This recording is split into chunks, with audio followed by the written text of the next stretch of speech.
Yeah, today is my last lecture, and after introducing the relevant formalisms in the first two lectures, I will now show you how to construct simple examples of such higher categorical AQFTs.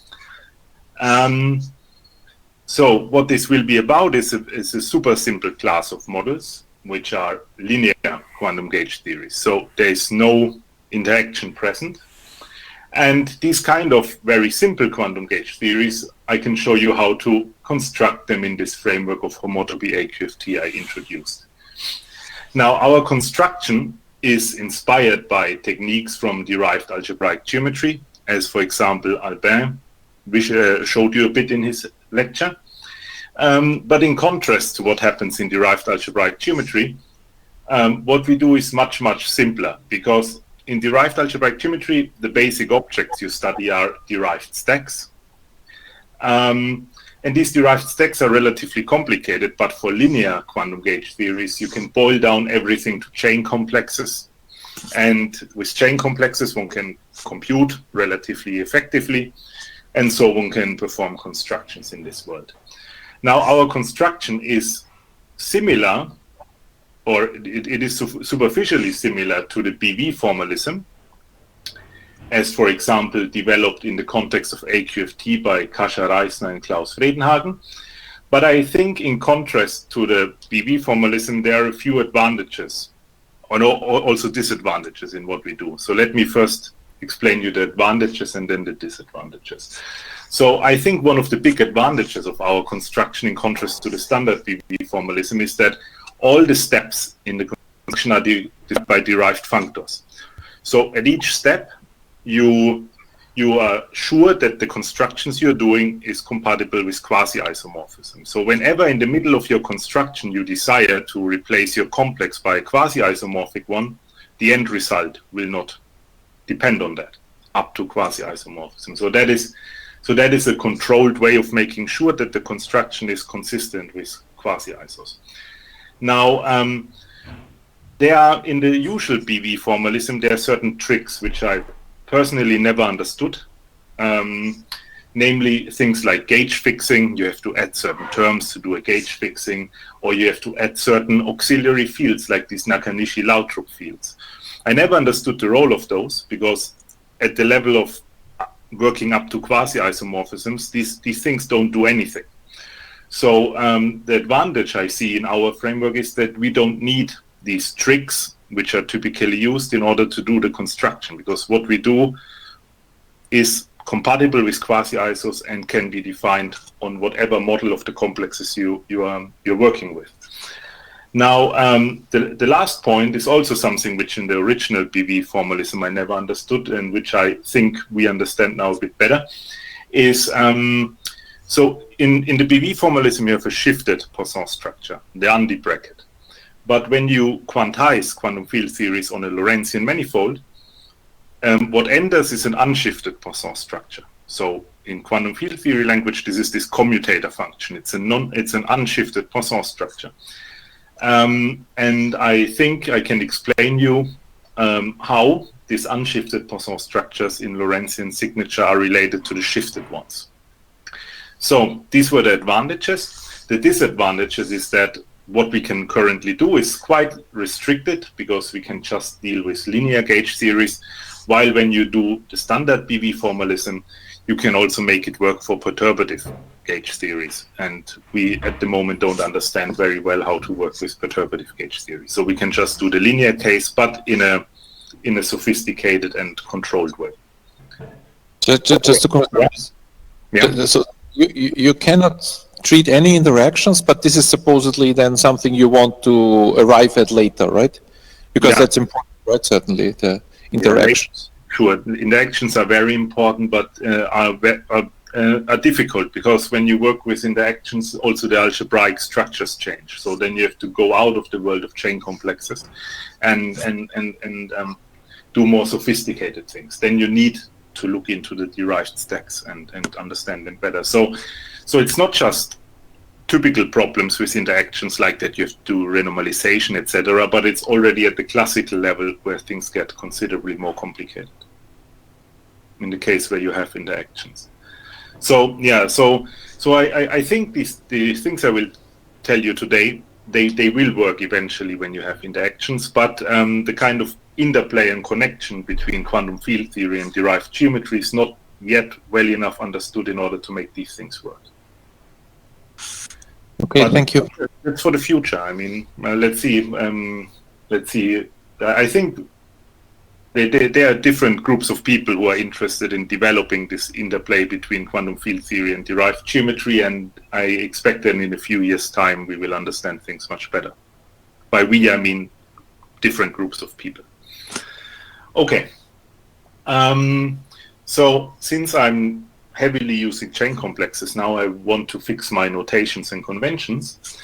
So I don't know why, but kind of for historical reasons, we started working in homological degree conventions, which is opposite to what people usually do. So when you're kind of confused with the signs of degrees, it might possibly be because we are working in homological degree conventions. So this means that the differentials are of degree -1, so they lower the degree. So a chain complex for me is really a chain complex, not a cochain complex. So it is a family of vector spaces labeled by integers and differentials lowering the degree by -1, so lowering the degree by 1. Now, when you have a chain complex, you can shift it. So given an integer and a chain complex, you can define a shifted complex. And the shifted complex is conventionally denoted by this square bracket, and the shifted complex, the degree n part of the shifted complex, is the n minus p degree part of the original complex. So when you visualize shifts in this picture, so they shift to the right. And when you shift, you also should change the sign of the differential. There's a -1 to the power p, the amount you shift in front of the differential. Now, if you have two chain complexes, of course, you can take their tensor product in the usual way. So you take the tensor product, the degrees sum up, and the differential goes according to the Leibniz rule. But you can also form their mapping complex, so which is a chain complex of maps between two chain complexes. So this is probably less known than the tensor product, but it's not very complicated. So given two chain complexes, you can define a mapping complex, and the degree n part of the mapping complex is the product over all integers m of the vector space of linear maps, lin. Lin describes the vector space of linear maps from the n component of V to the n plus m component of W. So when you visualize these maps, they kind of, maps between chain complexes would kind of go like that, but maps with degrees would go like that. Yeah.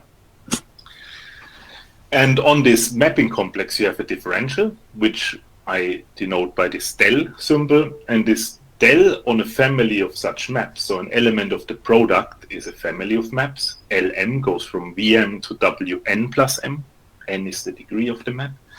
And this differential on there is simply the graded commutator between the differentials on the original complexes and the components of the map. So we have, so to go from Vm to Wn minus 1 minus plus m. Let me immediately correct it, plus m. You can first apply Lm and then d, or you can apply first d, then Lm minus 1. And when you subtract them up to this degree sign, you get this differential del. Okay, now these mapping complexes are nice because chain maps from V to W arise as zero cycles in this mapping complex. So you take an element of degree 0, which is closed under this del differential. But this mapping complex also knows other things. It knows chain homotopes, for example. So if I give you two chain maps, F and G, then a chain homotopy is a one chain in this mapping complex whose differential is the difference between F and G. And going up in the degrees, you also find higher homotopes in this mapping complex. So the mapping complex kind of encodes the maps, the homotopes between maps, etc. So it's like in topology a mapping space, but in the world of chain complexes, this is the analog of a mapping space. Okay, now let's go on to field theory. So I promised you linear field theories, and to make it more concrete, I will focus on a prime example of a linear gauge theory. Namely, I focus on Young-Mill theory in the most simple world where the structure group is R. So this is linear. There are no interactions. Could you try again? I don't know why my Siri always speaks to me. So Young-Mill theory is structure group R. This doesn't have self-interactions. This is a nicely linear theory. So how can I define that theory? So on a space-time M in log, so remember log is the category of Lorentzian manifolds, globally hyperbolic Lorentzian manifolds. I can define this theory by saying what are the fields and what is the dynamics, what is the action. Now the fields we have seen in the last lecture, so fields in a gauge theory form a groupoid, but when I have a linear gauge theory, I can turn this groupoid into a chain complex, because the groupoid is a non-linear thing which is encoding in the linear case the same information as a chain complex. So how does this look here? So in degree 0 in the chain complex, I pack my gauge fields. Now structure group is R, so the gauge fields are just one forms on M. So there are no non-trivial bundles in this case either, as well. Now in degree 1, this is what in the groupoid picture would be the morphisms. We have here also the gauge transformation sitting, and they are the 0 forms on M. So these are the gauge transformation parameters, let's call them epsilon. And the way how the gauge transformations act on the fields is encoded in this differential. And this differential is of course the de Rham differential, because in linear gauge theory you transform A to A plus d epsilon. So this is encoded in here. Now I want to specify the dynamics, and for this I use the usual gauge invariant action where I take the curvatures and star and wedge them together and a factor of 1/2. So this defines me at the classical level what I mean by linear Young-Mill theory. Young-Mill theory is structure group R. Now, in order to pass over to a solution space, we of course have to vary the action. Yeah? So we can take the variation of this action. And this variation of the action is a one form on field space, which you can regard as a section of the cotangent bundle on field space. Now here, field space means a complex. So this is the complex of fields and gauge transformations, and that is the cotangent bundle on that. Now how to get the cotangent bundle is quite easy. This is something like a linear space in the higher categorical world. Now what is the tangent space to linear space? It's just the linear space itself. And the cotangent bundle you get by dualizing the fibers. So when you write that out, you get this complex here. The details don't matter. So you can, so for completeness, let me say that T star Fm you get by taking Fm as a base space. So it should be the total space of the cotangent bundle. And then you take the dual. And to get the right direction of functoriality, I take the dual of the compactly supported sections of the field space. This is how I'm sorry, can I just ask something? So how do you actually treat your forms? Like, do you view them as Fréchet spaces, or what is like the underlying structure here? You ask which kind of Yes, just if you take the cotangent bundle and let's say things are infinite dimensional or something. I mean, just like with vector spaces. So you might ask, how do I dualize here? And I take the smooth duals, meaning that it's the non-singular things of the topological dual, compactly supported sections.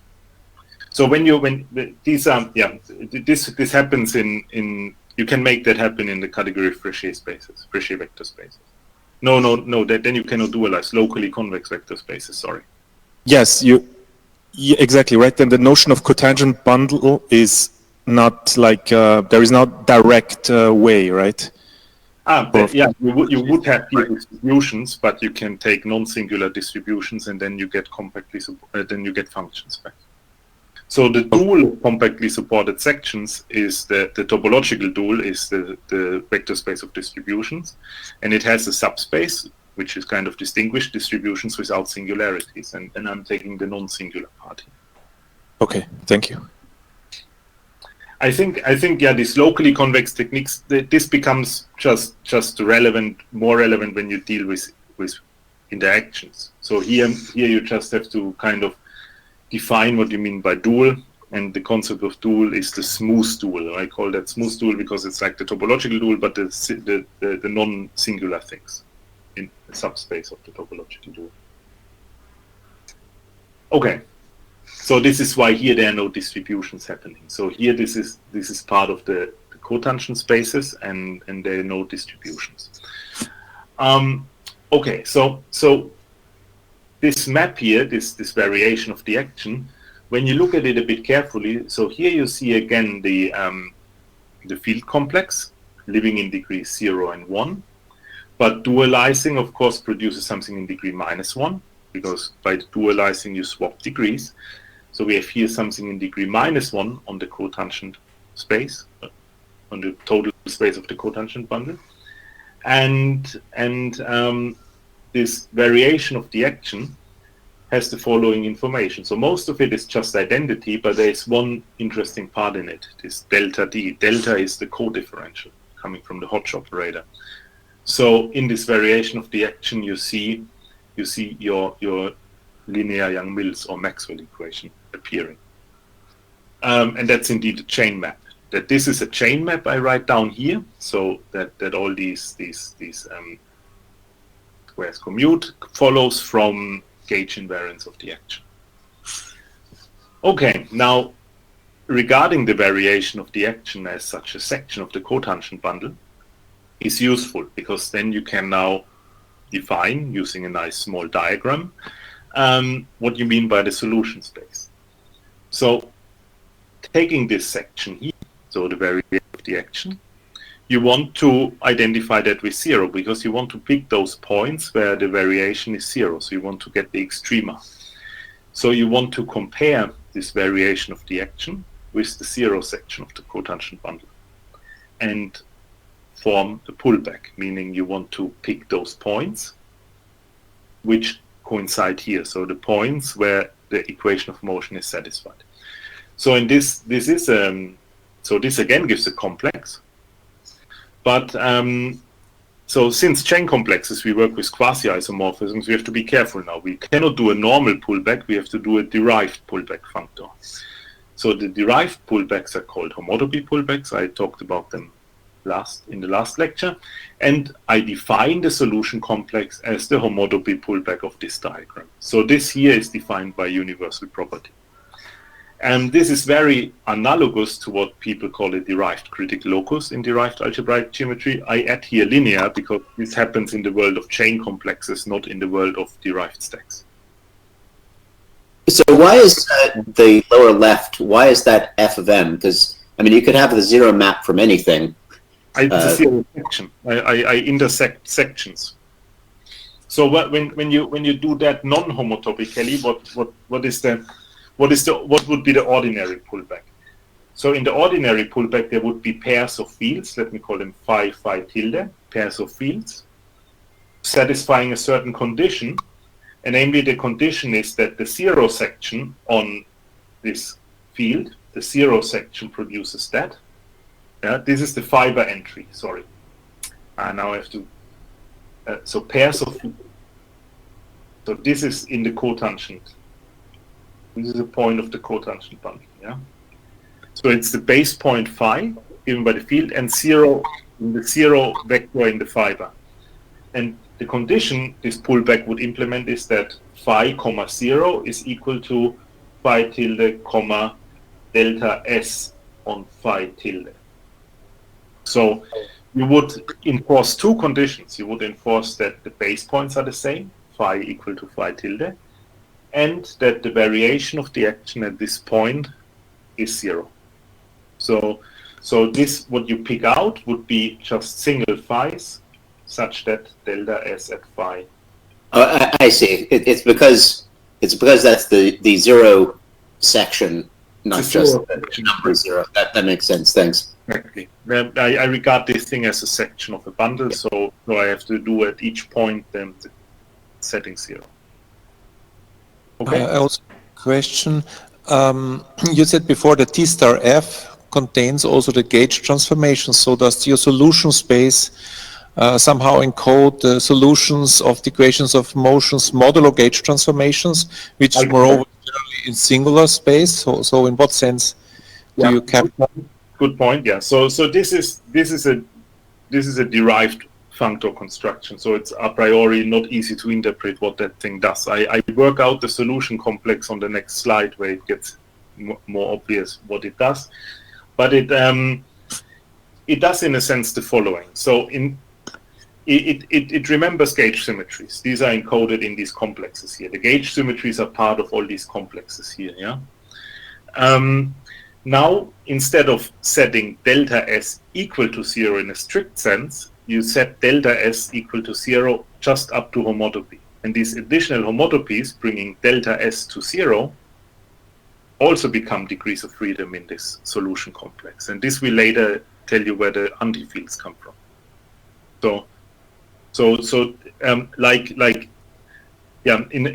In a higher categorical context, you always need things witnessing a certain property. Delta S equal to 0 is not it's not a property. You need somebody witnessing it, and it is a homotopy bringing delta S to 0. And these homotopies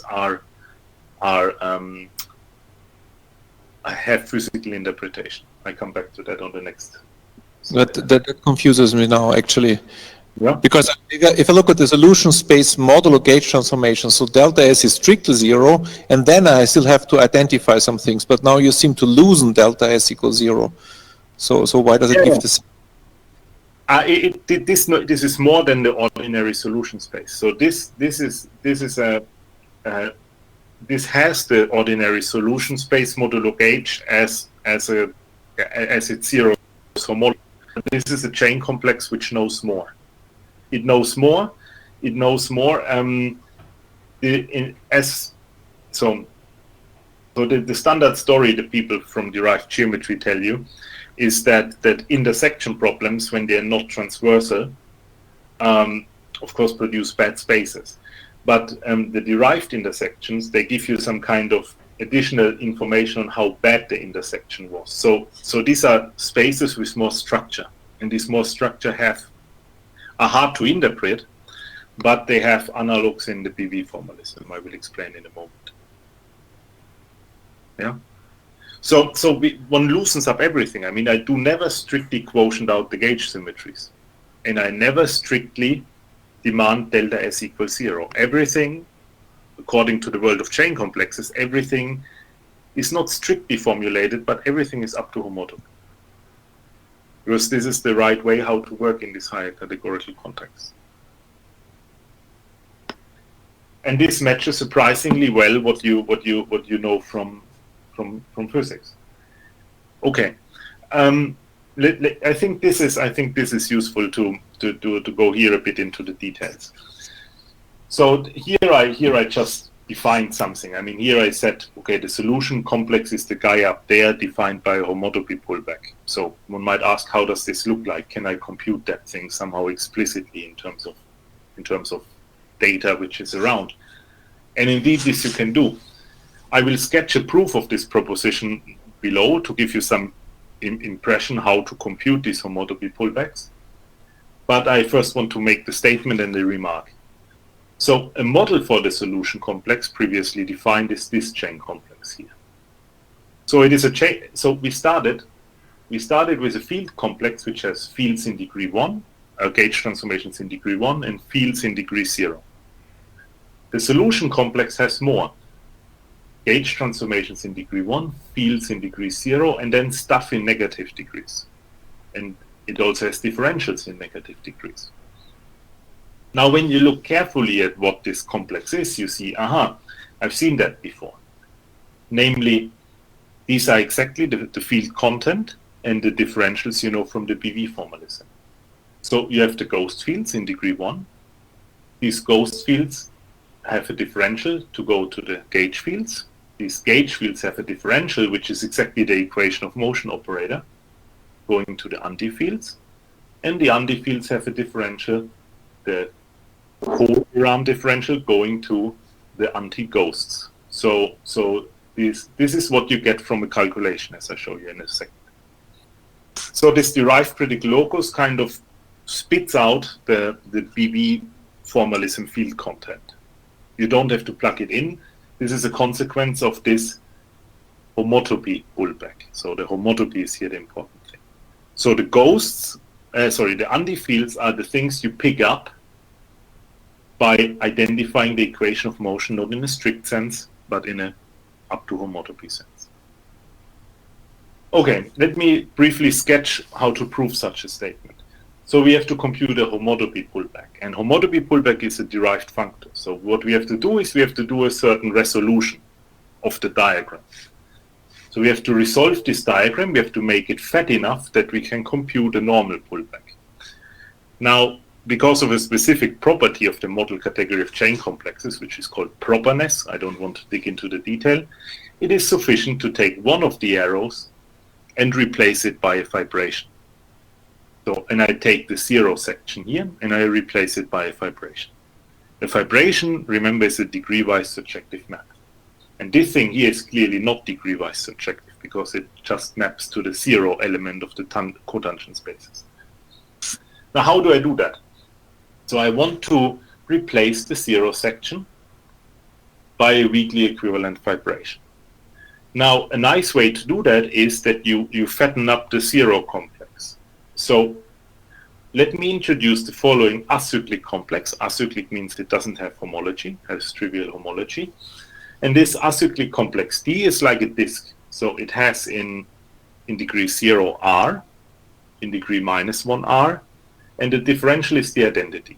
So you see the kernel of the identity is 0, so we have trivial zeros homology. The image of the identity is all of R, so we have trivial minus first homology, so that thing has trivial homology. Now the zero complex you can get into D. It's just a zero map. And because this complex here has trivial homology, this map is number 1, a covibration, number 2, a weak equivalence.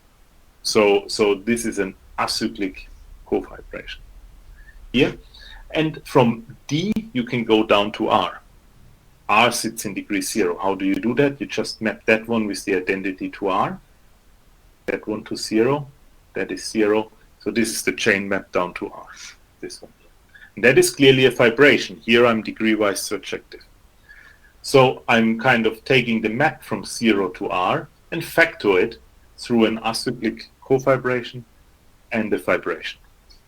Now the nice thing is that when I now tensor this with the dual of the field complex of compact support, I get a factorization of the zero section in the following way. So this f of m I can also think of as f of m times 0. Now I can go from here to here by this map times f of m. Everything is, I just look at it as in one slot of a Cartesian product. And from here to here, I go down with this map, going from this to R. When I go from here to R, this tensor product is isomorphic to just that one. So using this factorization, I can use it produce this factorization. I see that this arrow is a weak equivalence, and that one is a vibration. It's degree-wise surjective. So now you produce this factorization, so you have this weakly equivalent vibration, and now you can compute the solution complex by an ordinary pullback, and if you do that, you precisely find this model. So this is a very quick, is the X, there's a question in the chat, is the X product a direct sum? Yes, I mean for chain complexes, Cartesian product and direct sums are the same, at least for finitely many copies. Okay, so this was a kind of, here I just wanted to show you that there's no real black magic behind computing this solution complex as a homotopy pullback. One just needs a bit of basic tricks related to resolutions. So this D, this just gives like another copy or what, in a different degree? Or how yeah, this D here in degree -1, this part here, so the -1 part of here, and that one together is where the Undy fields come from. So the Undy fields come from taking this also matches with the BV is that the antifields have something to do with take the cotangent space and shift it. And the shifting is this one here. So the -1 degree part of D, together with the fibers of the cotangent bundle, this is something like this contains a shifted cotangent bundle. And the zero part? What happens with the zero part of the D? This drops out in this pullback diagram.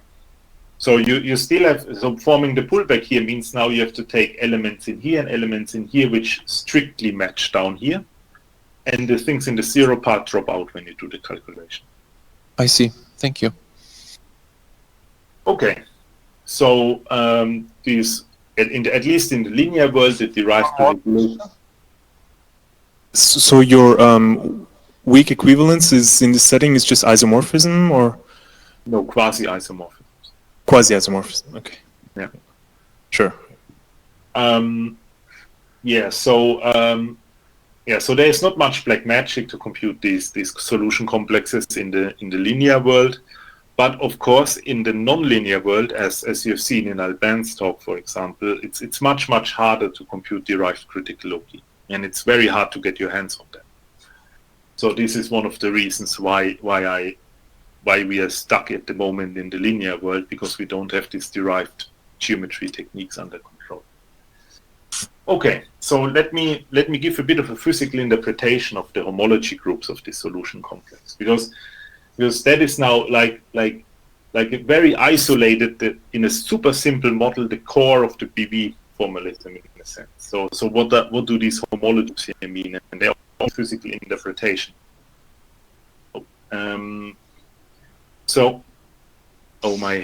My slides are switching super slowly.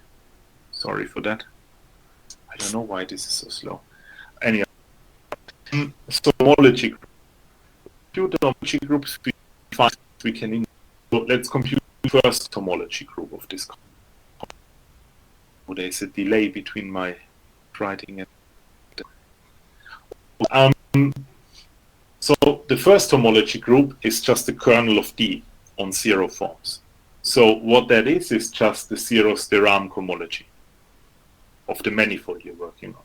Now the zeros de Rham homology has an interpretation, because these are exactly the gauge transformations which don't change gauge fields. So they are the stabilizers of gauge fields. Because the gauge transformations A goes to A plus d epsilon. When d epsilon is 0, I don't change A.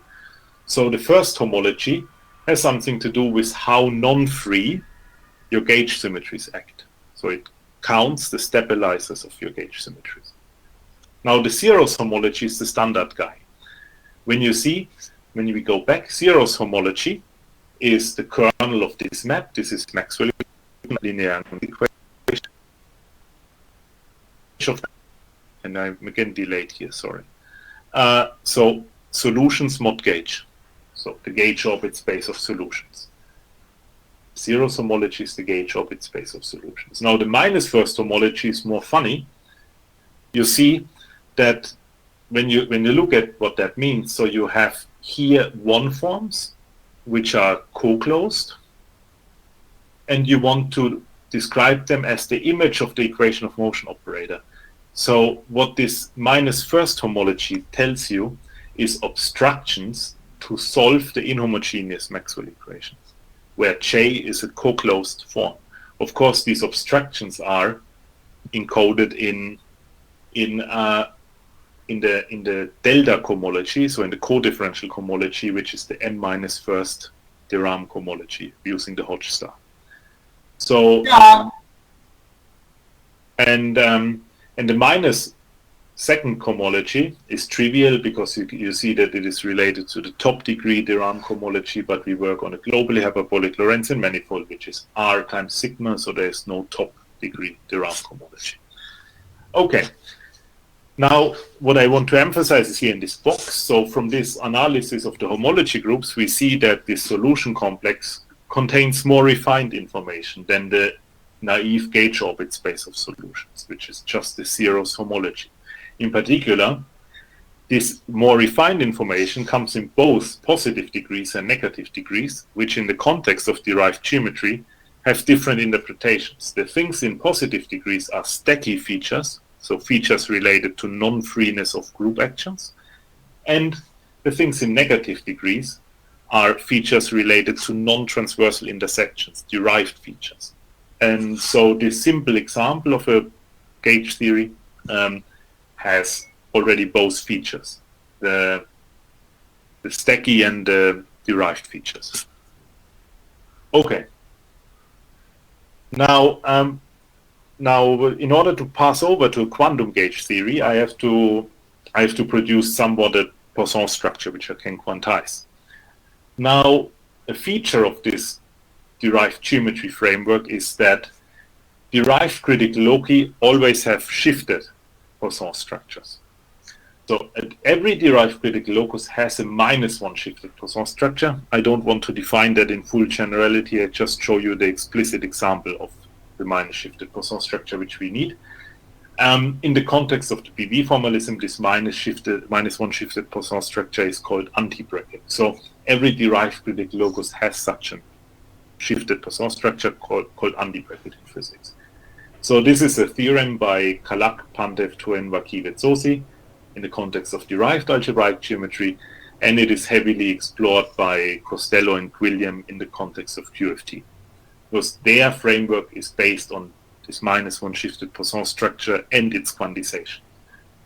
Now, for linear gauge theories, these -1 shifted Poisson structures are just chain maps with two inputs, where this complex L here is the dual, because these are Poisson structures. So we have here, this is the solution complex, we go dual, this is the L, and then the Poisson structure in this linear world is just a map taking two elements of the dual complex and spitting out a number, but this map has a degree. So concretely for our example, remember the solution complex 0 forms, 1 forms, I'm again a bit delayed, 0 forms, 1 forms, 1 forms, 0 forms, and these and deltas as differentials. Now when you dualize this complex, you map the -1 degree part into the degree 1 part into degree -1, the degree -2 part into degree 2. So you expect the complex of degree -1, 0, 1, 2. And this complex, when you compute it, again I take the smooth dual, so the distributions without singularities, and when you compute it and you get the signs right, then you see that this dual of the solution complex has compactly supported 0 forms, compactly supported 1 forms, compactly supported 1 forms, compactly supported 0 forms, and again the d's and the deltas as differentials, and here the Maxwell equation again as differential. Now, this looks super similar to the solution complex. In fact, you see, the only difference is that there are some signs which are different, and the compact support. Now, if you shift the solution complex by 1 to the right, you see that you can map this complex to the shifted solution complex by 1, because it is the same pattern, 0 forms, 1 forms, 1 forms, 0 forms, and you can embed them. So, and this is what I'm doing here. This shifted form structure, upsilon, it's a quite stupid name, I don't know why I called it upsilon, goes as follows. So it goes from L times L to L times shifted solutions with this canonical inclusion map I was saying. I write the canonical inclusion map once more on the next page, but it's simply that these complexes are looking the same to the shifted solution complex. Now, the shifting you can bracket out. This is something which potentially produces signs. And then L and Sol are dual to each other, so I can evaluate them against each other. So that is the duality pairing here. So this shifted Poisson structure is very simple. I mean, just embed L in the shifted solution complex and evaluate them against each other. Okay. The solution complex, something which happens on a Lorentzian manifold, on a globally hyperbolic Lorentzian, is to follow. Alex?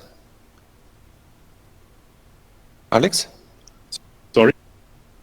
You're a bit stuck here. The solution complex, but it doesn't have this compact support. Yeah.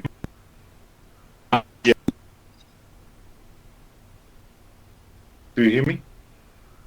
Difficult, partially delayed. Let's retry.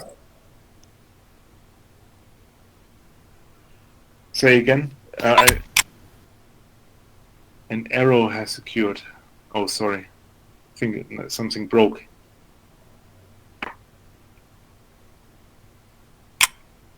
Screen share has ended. Oh, damn. Now we hear you well again. I think my internet kind of stopped. Webcam sharing is locked. My sharing is again locked. Sorry. Can someone give me access to share my screen? Thank you. Can you see my webcam still? Not yet.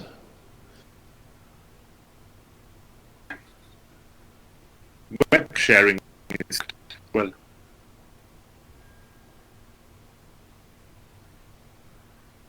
The slides are visible now in some form. Okay. Okay, my webcam is sorry for that. Let's see if it maybe comes back. Do you hear me now? Yes.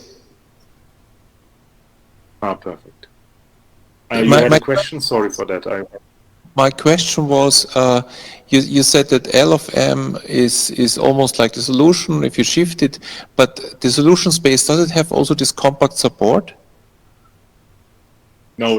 This is the difference. So the solution space doesn't have compact support, but the dual has compact support. And So how did it work then with this previous page? You can include issues the screen. I think I'm something wrong with my browser. Really sorry for that.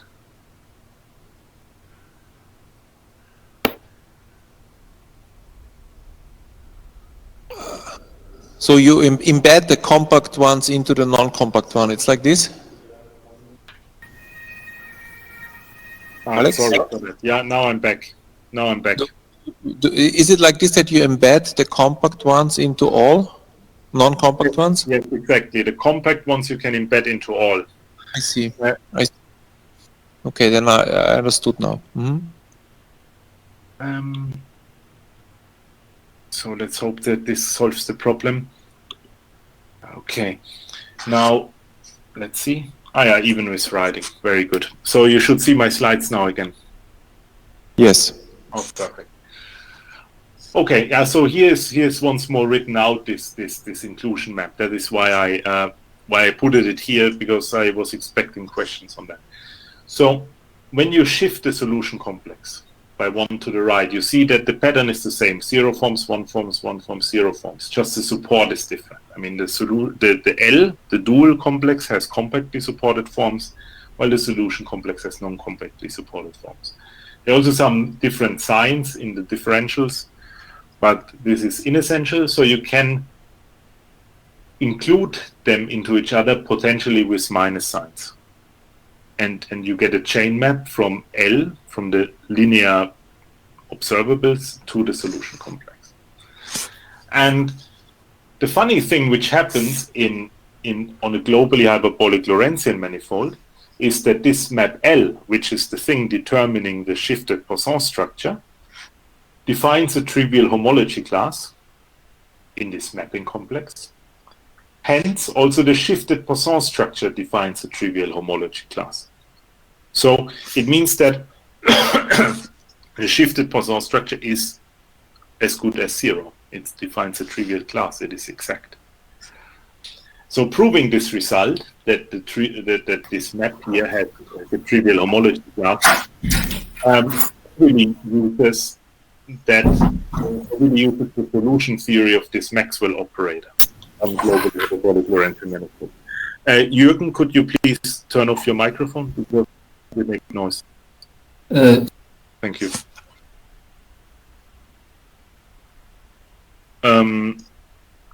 Yeah. So So this shifted Poisson structure you obtain with the standard construction on the Lorentzian manifold, globally hyperbolic Lorentzian manifold, is trivial. So does that mean that the shifted Poisson structure, which I recall is the Undy bracket in the ordinary PV formalism, has no content, is actually useless? No, it does not mean that. So one has to be a bit careful how one interprets this triviality here. So this is a specific chain map, and it is trivial in homology. But I can come up now with two different ways of making it trivial using intrinsically Lorentzian features. So there are two different ways of trivializing the shifted Poisson structure. And this is what at the end will link the shifted Poisson structure to things which are just around in Lorentzian signature, like Green's operators, retarded advanced Green's operators. So in order to explain these two distinct intrinsically Lorentzian ways how to trivialize this inclusion map I, which enters the shifted Poisson structure, I have to make use of past and future compact support systems. Here is again the cartoon of a globally hyperbolic Lorentzian manifold with time going upwards.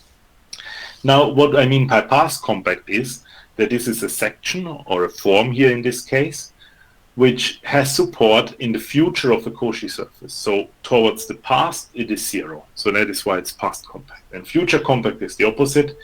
These forms have support in the past of a Cauchy surface, so towards the future becomes zero. And this inclusion map here, it goes from stuff of compact support to stuff of unrestricted support. And of course, compact support factors through past compact and future compact support, because the compactly supported ones would be those.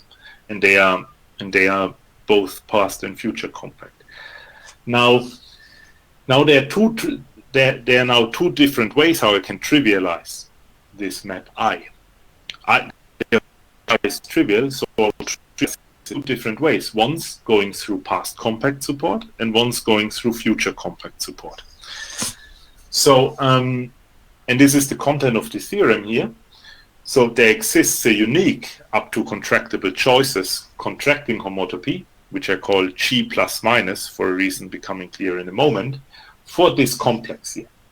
So the idea how I trivialize these maps is I introduce contracting homotopies here, which then give me trivializations of that map. And I have two different choices, past compact or future compact. And there is just one contract. And you are representative of this. I give you one one realization of this one contracting homotopy, and this is this one here. So the contracting homotopy is between the identity map here to itself. Yeah? To zero, sorry. From the identity map to zero. So a contracting homotopy is a homotopy between the identity and zero. So this is the identity map going vertically. Here I have these future compact support systems. Now my claim is that using the retarded and advanced Green's operators for the D'Alembert operator, so this is not the Maxwell operator, this is the wave operator, D'Alembert operator, d delta d. I can build up a contracting homotopy, which here in this degree is just this D'Alembert operator, the Green's operator for the D'Alembert operator, and here it's this Green's operators with the co-differentials, and here with the differentials. So one can check explicitly that this is a contracting homotopy, and you know that this contracting homotopy is unique up to contractible choices. So that's quite nice. So there are trivializations in the sense of contracting homotopies of this complex, which have something to do with Green's operators, which people in Lorentzian QFT like, because these Green's operators is what enters concatenations in the Lorentzian QFTs. So instead, by this, I can now define this map here. I take the G plus, the plus contracting homotopy, and the minus contracting homotopy, subtract them. So I compare the two ways I trivialize this shifted symplectic structure, once in a retarded way, once in an advanced way. And this now gives a map without shifting, because the difference between two homotopies is a chain map, when appropriately shifted. And this map G defines a non-trivial homology class. So in contrast to this shifted map iota, this map G I built from trivializations of the shifted map is non-trivial in homology. So this is something which has actual content. Alex, I have some problems in understanding this part A of the diagram. So what is this red arrows? What are they supposed to do? It's just identical. Is there any difference between the upper and the lower line? No, it's just the identity map, right? So it's just the same thing. So there is the complex. This is this complex here. And down there is again the complex. Yeah, so what are the red lines to, what the map red? The red map, what is it supposed to? The red map is a homotopy. Now, in my homological convention, a homotopy are degree 1 maps. So this is why they go diagonal like that. So, and the homotopy, what they're doing is the following. So they tell me that going like this and that, and adding this and that, you get the identity. They just express the following feature, that you want that the identity is dg plus g. Because that is now then, or you can write it in short as a del g plus. So it tells me that this g plus is the homotopy between the identity and 0, because this I can write as identity minus 0 if I want. Yeah. So this is the role of those g's. I should have explained that better. Yeah. So this is how I visualize the homotopies as things going diagonally, and the homotopy property is that going differential and homotopy, or homotopy and then differential, produces this map. You add them up, and that they do that are just the properties of the Green's operators.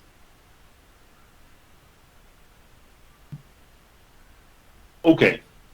Now the nice thing you can do with this map G here, that is now like the difference between a retarded and an advanced Green's operator in the chain complex world, not in the ordinary vector space world. Now what you can do with this guy we constructed here is you can define an unshifted Poisson bracket. Just as before we did for the shifted one, we can now use, instead of the canonical shifted inclusion we had the iota, we can use the G to go from L times L to L times Sol, because the G goes directly from L to Sol without shift, and then the duality pairing down to R. And this shifted Poisson structure we produced in this construction is unique up to contractible choices, because we didn't have uniqueness here. We didn't have strict uniqueness here in this world, because these homotopies are not unique. They're unique up to higher homotopies, but a contractible amount of higher homotopies. So this shifted Poisson, unshifted Poisson structure is as unique as possible in this homotopy world. It's good. The nice thing is, if you have an unshifted Poisson structure, you can actually passes over to the world of chain complexes. So you have a canonical quantization functor taking a chain complex with a Poisson structure, unshifted one, and produces a differentiated algebra.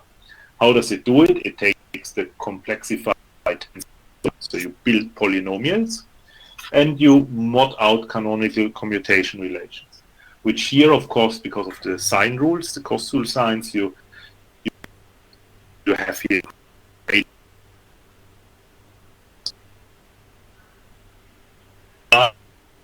the correct is I structure.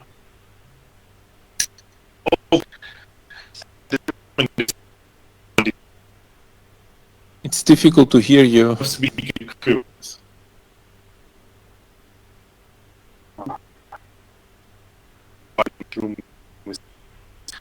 Maybe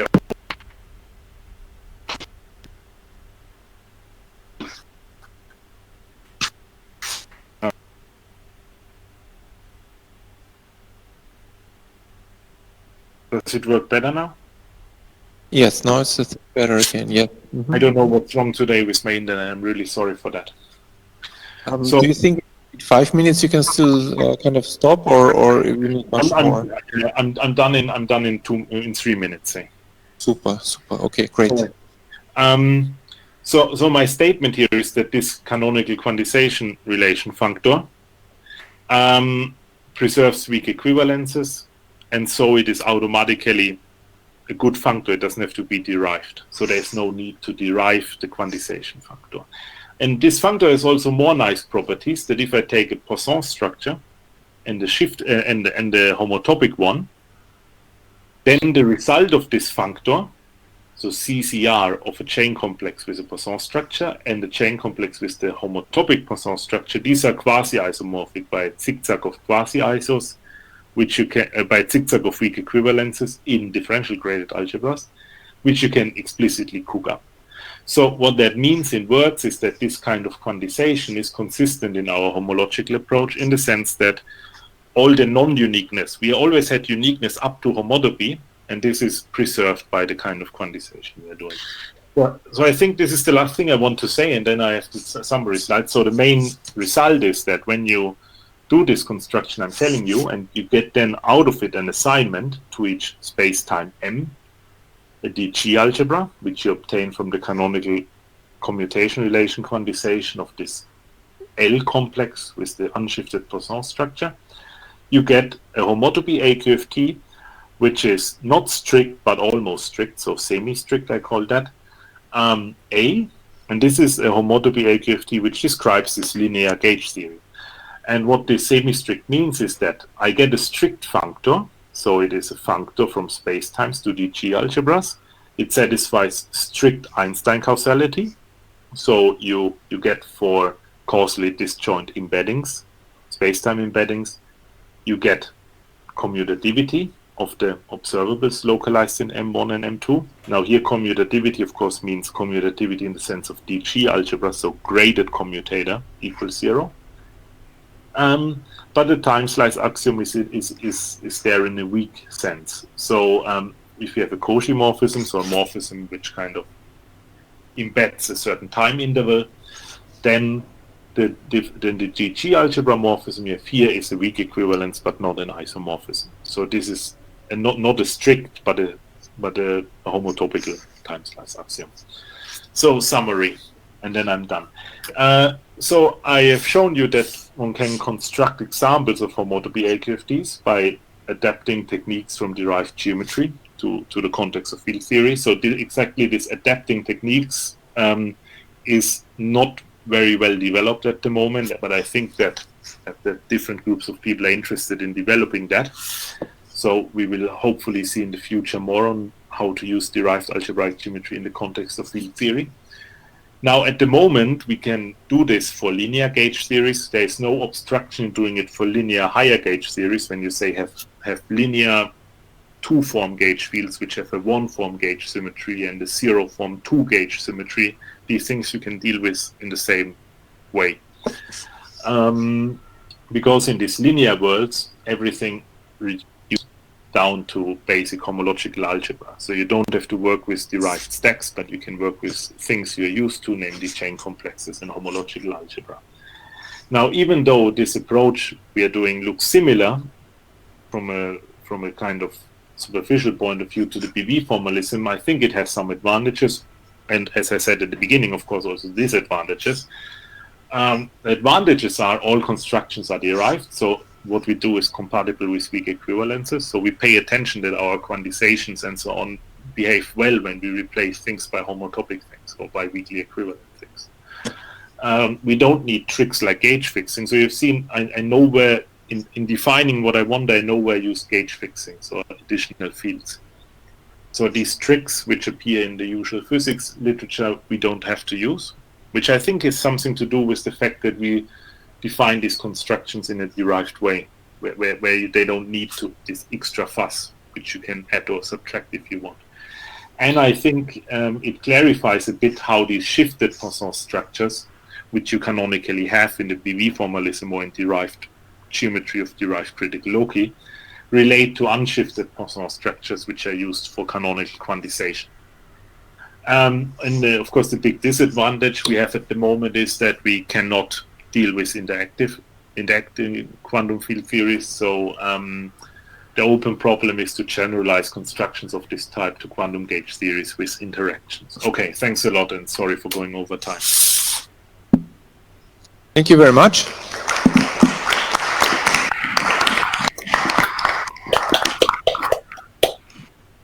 So maybe we start with the questions here. Yeah. Thank you.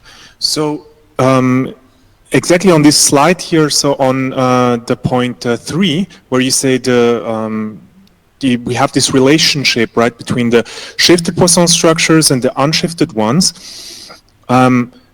So, I mean, as we have discussed, right, you have this unshifted structure when you deal in the BFV theory, right, regarding manifolds with boundary, right? Mm-hmm. And you have the usual shifted structure when you look at the bulk, right? So I don't know, is there there might be something related to this construction in like in this way, right? Yeah. Yeah. So it's slightly different how to unshift symplectic structures in contrast to Poisson structures. So when you work with symplectic structures, you can do the following. You take a space-time. You take a space-time. Does it show? No, again it doesn't work so good. Yeah, sorry for that. So when what did I want to say? Yeah, there's a difference between unshifting symplectic and Poisson structures. So for the symplectic structures, you can do that by introducing an auxiliary Cauchy surface. Then you can play some games and you get out things pretty similar to the BFV formalism. But these Poisson structures are a bit harder, and they need things like Green's operators. So the unshifting Poisson structures is much more a dynamical problem while working with these symplectic structures. So there are certain relationships, but not on the nose. Okay, I also have a question. Can you go to the previous page 10? Yeah, when this would work. I don't know what's wrong today with my internet. Or otherwise, I remember still what was written there. There was some A's, A of n or what it was, these algebras and this causality. In the gauge theory, I could imagine that this could be weakened, no? Yes, in general it is, and one has a formalism for that. But these models constructed, as I've shown you, they produce strict causality. But this is more like a consequence of the construction we are doing. So essentially, where this comes from is that these CCR algebras are quantizations of symmetric algebras, and so you start from something which is already strictly commutative, and then you make it quantized. While when you would assign to such a Poisson complex, even classically, an E-infinity algebra of functions on it, then you would of course have a weaker concept of Einstein causality. But here we can use these ordinary symmetric algebras. So the construction we are doing, there is no need to go here to weaker kinds of algebras, because the CCR functor already works good in this context. Okay, thank you. Some questions from online participants. If so, just unmute yourself, please. Yes, I have a question over here. So this unshifted Poisson structure that you're obtaining, is that invertible? I don't think so. No, it isn't.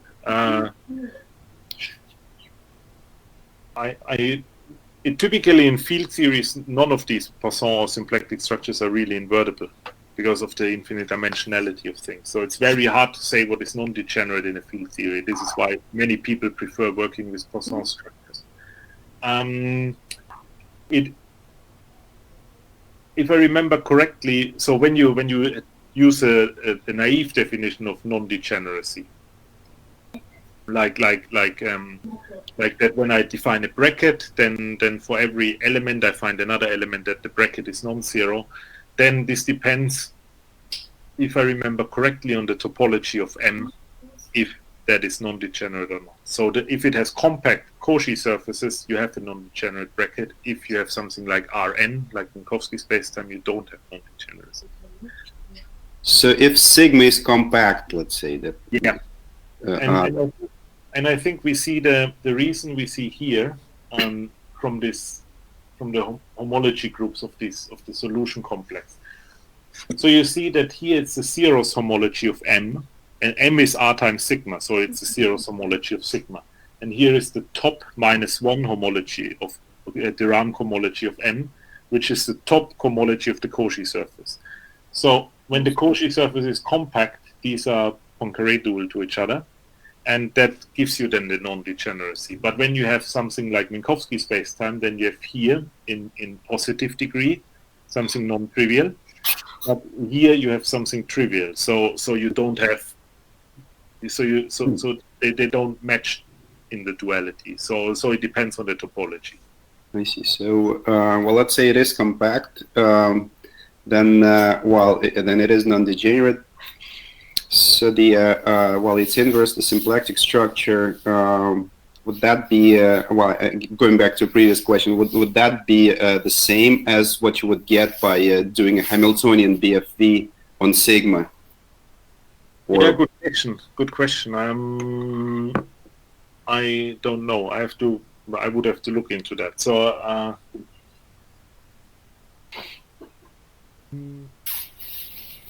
Okay, maybe, I don't know.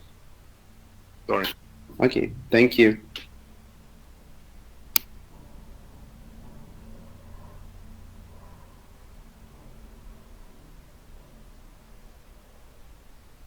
Any further question from the online participants?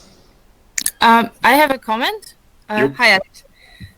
So in this shifted unshifted story, I think there is something similar in the BV formalism. So there is a relationship between the Pyros bracket, and so this is the unshifted, and the anti-bracket, so the shifted one.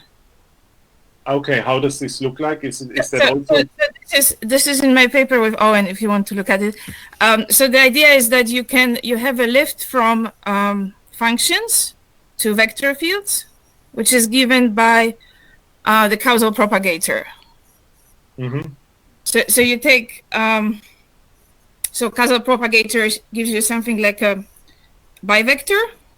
Mm-hmm. So you insert a derivative of a function, you get a vector, and then you take the anti-bracket with another function, and this gives you exactly the Pyros bracket. So Okay. so yeah, because you have the Very similar to that one here, yeah.